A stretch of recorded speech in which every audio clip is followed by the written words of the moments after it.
ہمیں اپنی اوقات کا پتہ نہیں کہ کتنے کمزور ہیں، حالات کو بدلنے کی کوشش میں لگے ہوئے ہیں۔ بھئی حالات کا بنانے والا، بھیجنے والا اللہ رب العزت ہے، وہ مغیر الاحوال ہیں، جب چاہتے ہیں حالات کو جیسا چاہتے ہیں بدل دیتے ہیں۔ تو یہ تو حکم پروردگار کا ہوگا تب بدلیں گے۔ دنیا کے کہنے سے حالات بدلتے تو دنیا جنت نہ بن جاتی، ہر بندہ اپنی من مرضی کی زندگی گزار رہا ہوتا۔ تو ایک ترتیب ہے اللہ رب العزت کے ہاں، چنانچہ ہمارے مشائخ نے 4 باتیں کہی ہیں، لوہے کی لکیر ہے، جب آزمائیں گے ان باتوں کو کھرا پائیں گے۔ پہلی بات کہ جو شخص اپنے اعمال کو سنوار لیتا ہے اللہ تعالیٰ اس کے حالات کو سنوار دیتے ہیں۔ جو شخص اپنے اعمال کو سنوار لیتا ہے اللہ تعالیٰ اس کے حالات کو سنوار دیتے ہیں۔ ہم اس کوشش میں لگے ہوئے ہیں کہ حالات پہلے سنوریں پھر اعمال سنواریں گے۔ آپ بات کریں دوست سے، بھئی آپ مسجد میں نظر نہیں آتے، کچھ کاروباری حالات ٹھیک نہیں، ٹھیک ہو گئے تو میں مسجد میں آؤں گا۔ یعنی ہم چاہتے ہیں حالات پہلے ٹھیک ہوں، اعمال بعد میں ٹھیک ہوں گے۔ کیسے ترتیب الٹ سکتے ہیں ہم؟ چنانچہ جسے دیکھیے وہ اسی کوشش میں لگا ہوا ہے کہ پہلے حالات ٹھیک ہوں بعد میں اعمال ٹھیک کریں گے۔ تو ترتیب ہی الٹی ہم کرتے پھر رہے ہیں۔ اعمال کو جو شخص سنوار لیتا ہے اللہ تعالیٰ اس کے حالات کو سنوار دیتے ہیں۔ اعمال بگڑیں گے، حالات بگڑیں گے۔ جب کہا میں نے کہ یا اللہ تو میرا حال دیکھ، جب کہا میں نے کہ یا اللہ تو میرا حال دیکھ، حکم آیا میرے بندے نامہ اعمال دیکھ۔ ہم حالات کا تو شکوہ کرتے ہیں، اپنے عمل تو نہیں نہ دیکھتے۔ تو اعمال کو سنوارنے سے اللہ تعالی حالات کو سنوار دیتے ہیں۔ ہم اپنے اندر تقوی اور صبر و ضبط پیدا کریں، اللہ رب العزت ہر دور اور ہر زمانے میں تقوی اور صبر والے بندے کو فرش سے اٹھائیں گے، عرش کے اوپر بٹھائیں گے، تخت کے اوپر بٹھائیں گے۔ اب تقوی اور صبر کی طرف تو ہم آتے نہیں، چاہتے ہیں زندگی تو رہے جیسے ہم گزار رہے ہیں، حالات سیدھے ہو جائیں۔ کیسے حالات سیدھے ہو سکتے ہیں؟ سمپل سی مثال ہے کہ بجلی سے ایک مشین چلتی ہے، اب ایک بندہ مشین کو روکنا چاہتا ہے، ایک ہی ترتیب ہے کہ پیچھے سے بٹن بند کرو۔ آپ بٹن بند نہیں کریں گے، ہاتھ سے مشین کو پکڑ کے روکنے کی کوشش کریں گے، ہاتھ کٹوا بیٹھیں گے،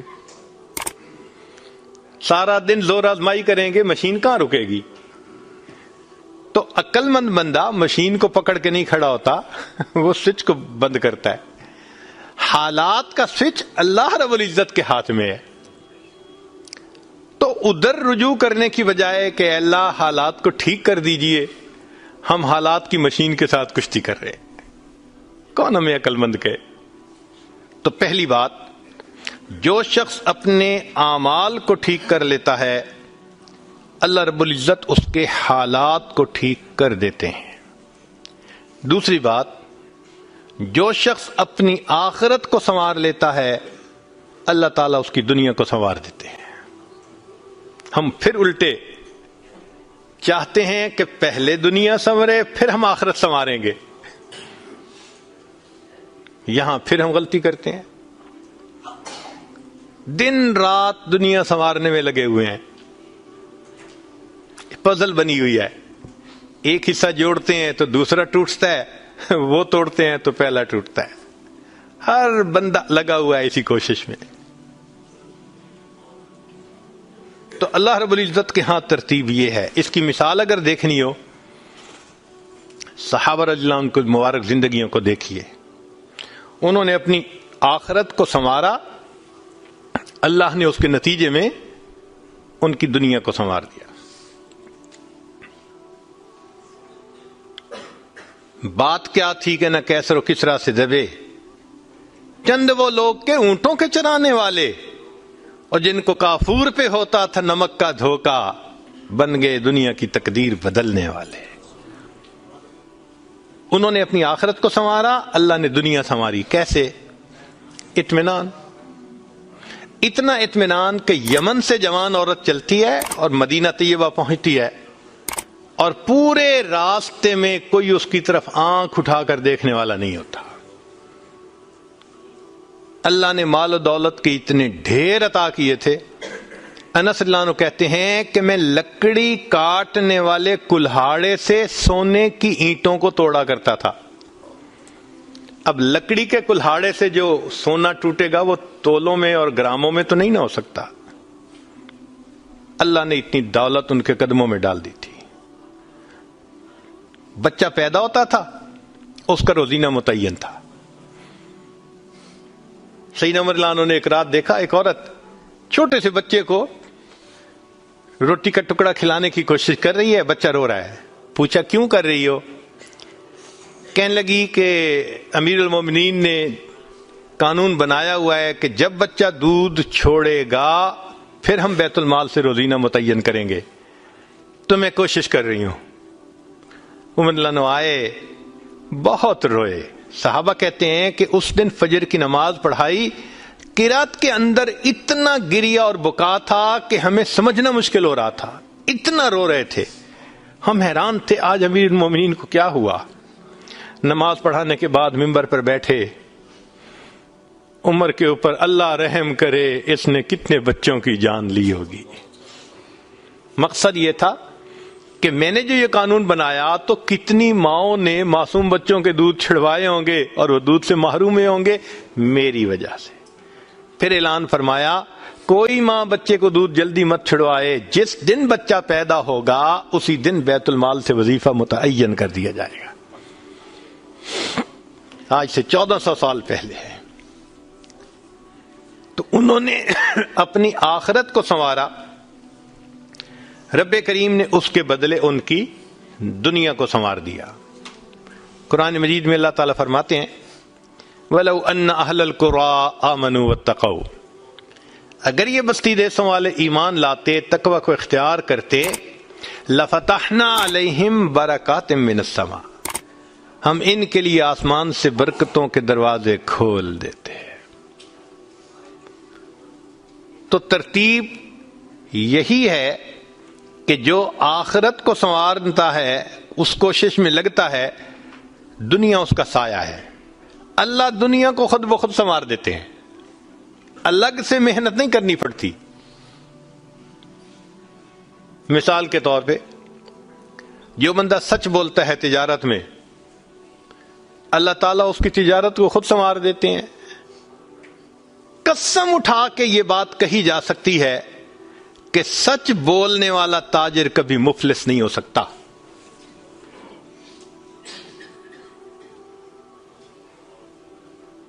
پاسبل ہی نہیں کہ سچ کی بنیاد ہو اور اس میں برکت نہ ہو. تو دو باتیں, جو شخص اپنے اعمال کو سنوارتا ہے اللہ تعالی حالات کو سنوار دیتے ہیں, جو اپنی آخرت کو سنوار لیتا ہے اللہ تعالیٰ اس کی دنیا کو سنوار دیتے ہیں.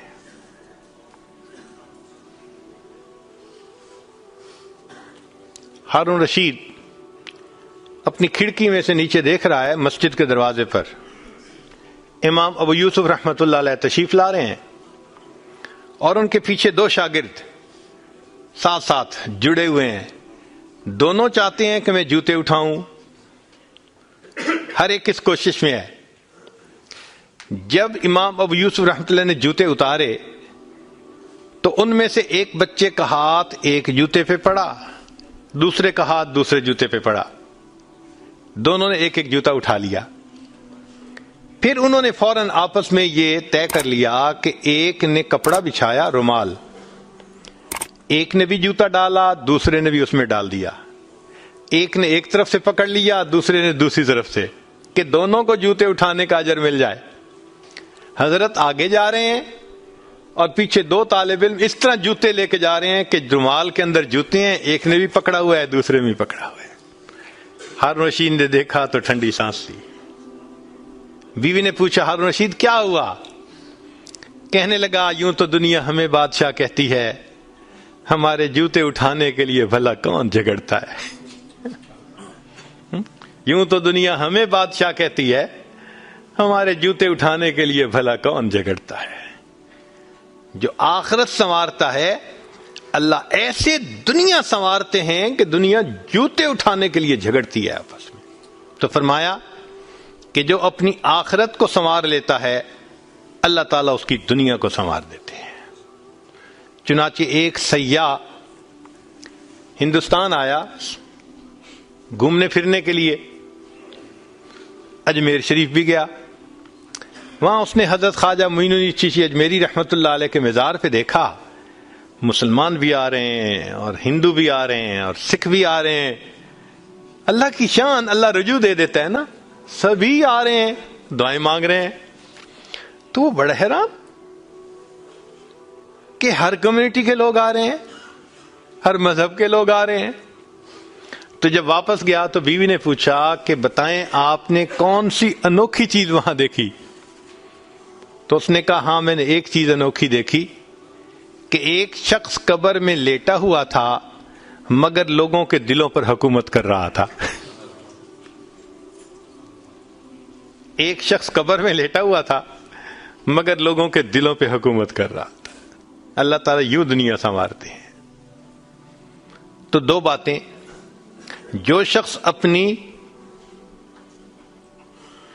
اعمال کو سنوار لیتا ہے اللہ تعالیٰ اس کے حالات کو سنوار دیتے ہیں، اور جو شخص اپنی آخرت کو سنوار لیتا ہے اللہ تعالیٰ اس کی دنیا کو سنوار دیتے ہیں۔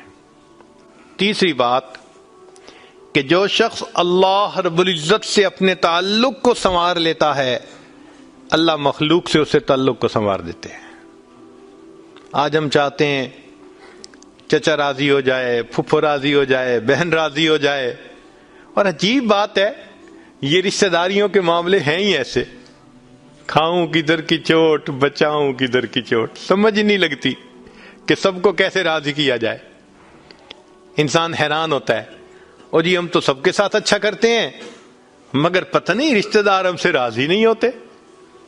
اس کے پیچھے بھی راز ہے، کیوں کہ ہم نے اللہ سے اپنے تعلق کو تو سنوارا نہیں ہوتا، مخلوق سے تعلق کیسے سنورے گا؟ تو فرمایا کہ جو شخص اللہ رب العزت سے اپنے تعلق کو سنوار لیتا ہے اللہ تعالی مخلوق کے ساتھ اس کے تعلق کو سنوار دیتے ہیں۔ اگر اس کی مثال دیکھنی ہے تو نبی علیہ الصلوۃ والسلام کی مبارک زندگی کو دیکھیے۔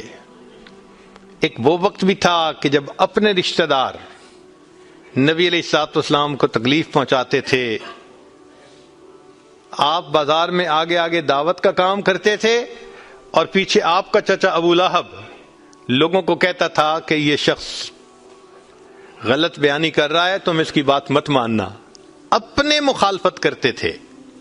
ایک وہ وقت بھی تھا۔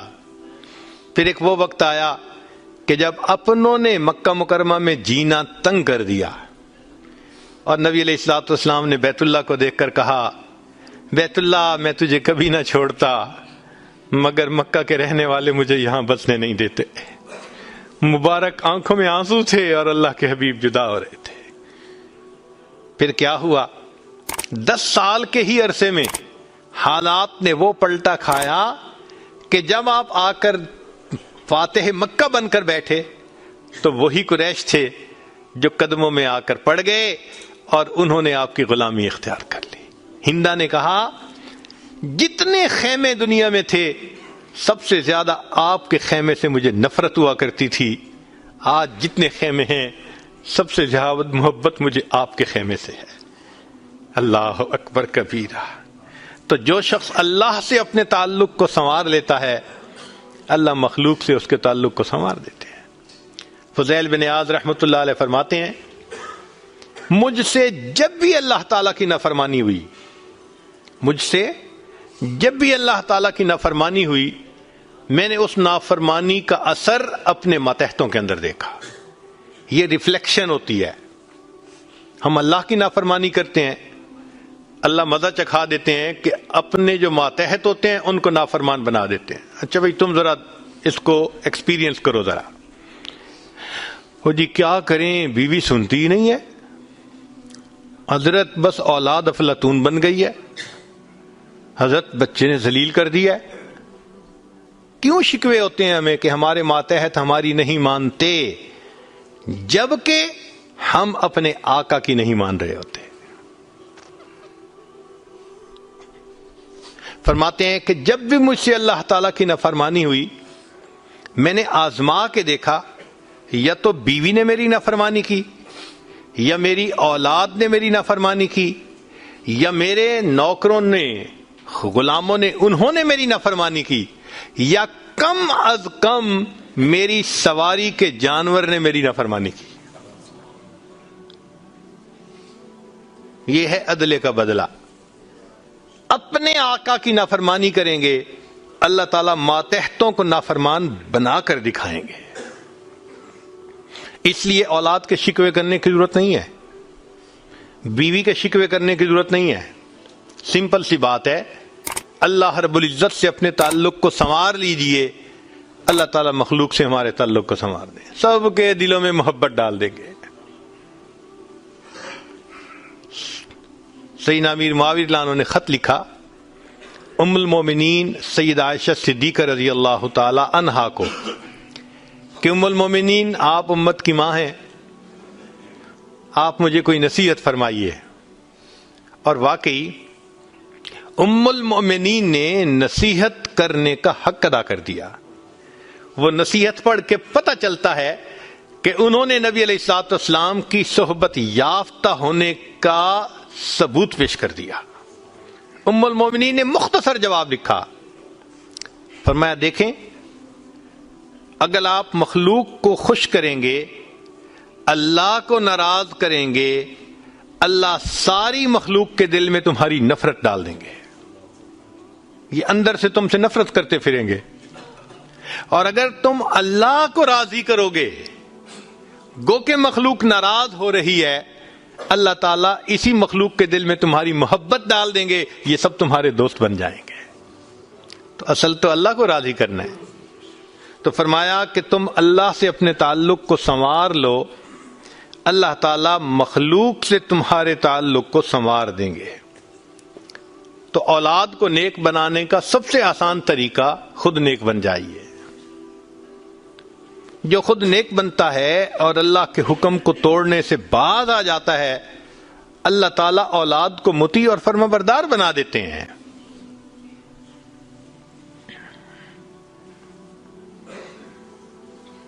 تو اب تک 3 باتیں.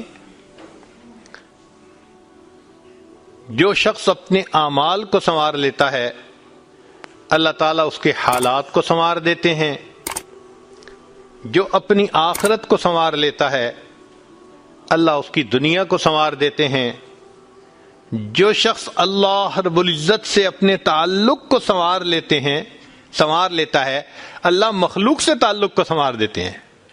حدیث مبارکہ میں ہے جب بندہ عبادت کرتا ہے اور اللہ تعالیٰ خوش ہو جاتے ہیں، دعا جبرائیل، اللہ تعالیٰ جبریل علیہ السلام کو بلاتے ہیں اور بتلاتے ہیں کہ جبرائیل میں فلاں بندے سے محبت کرتا ہوں.